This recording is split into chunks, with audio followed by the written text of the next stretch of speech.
पहलगामला गेलेले अमरावतीमधील 11 पर्यटक सुखरूप. गोळीबार होण्याच्या काही मिनिटांपूर्वी हे सगळे जण तिथून निघाले होते. सध्या सगळे श्रीनगरमध्ये सुखरूप आहेत.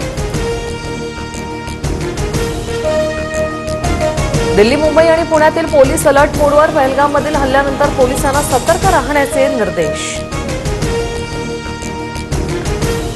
केंद्र सरकारने हल्लेखोरांचा असा बंदोबस्त करावा की त्यांच्या पुढील 10 पिढ्यांचा थरकाप उडायला हवा.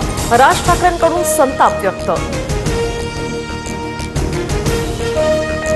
काश्मीरमधील दहशतवादी हल्ला अत्यंत अस्वस्थ करणारा. दहशतवादाविरोधात अमेरिका भारताबरोबर. भारतातील लोकांना आमचा पूर्ण पाठिंबा. अमेरिकेचे राष्ट्राध्यक्ष ट्रम्प यांचं ट्विट.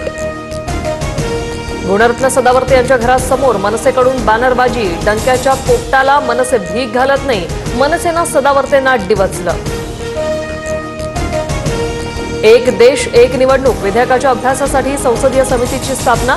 संसदीय समिती 17 मे रोजी महाराष्ट्र दौऱ्यावर. संसदीय समिती एकाच वेळी निवडणूक घेण्यासंदर्भात विविध घटकांशी चर्चा करणार.